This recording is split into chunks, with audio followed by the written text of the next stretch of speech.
আজ কেমন আছেন সবাই? আমার একটু বেলা হয়ে গেল আজ রান্না করতে, তাই বেশি কিছু করব না। একটু ইলিশ মাছ আছে, বেগুন দিয়ে রান্না করব, কালো জিরে বেগুন। আজ বেগুনটা বেশ ভালো পেয়েছিলাম। এই কতগুলো গাছের কাঁচা লঙ্কা দেখুন না, লাল হয়ে গেছে সুন্দর। ভাবছি এগুলো দিয়ে দিই কয়েকটা, আর দু একটা সবুজ লঙ্কা দিয়ে দিলাম। অল্প ঝাল করব, খুব বেশি ঝাল করব না। সবাই খুব বেশি ঝাল ভালোবাসি না, আমরা খাই না অতটা। অল্প সামান্য ঝাল করলাম। এই সামান্য একটু হলুদ দিয়েছি, নাড়াচাড়া করব। এটা খুব সহজে রান্না হয়, ভীষণ সহজে।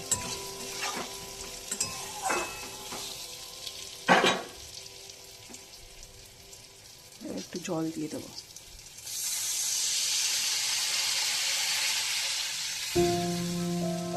ব্যাস, বেশি ঝোল হবে না, একটু ফুটবে।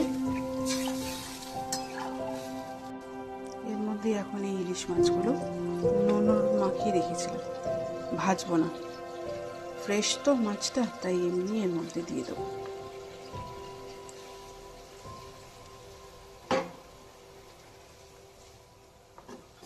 কাল হয়েছিল আর আজকের জন্য এই কটা রেখেছিলাম।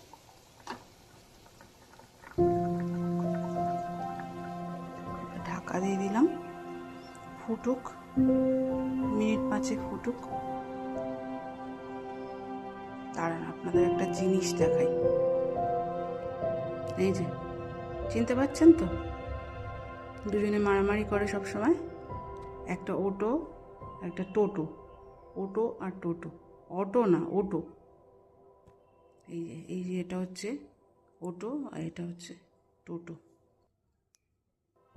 এখন ঘুম দিচ্ছে, ঘুমাক, আর ডিস্টার্ব করবো না এখন। ইলিশ মাছ রান্না হয়ে গেলে ফাইনালটা আপনাদের সঙ্গে শেয়ার করছি।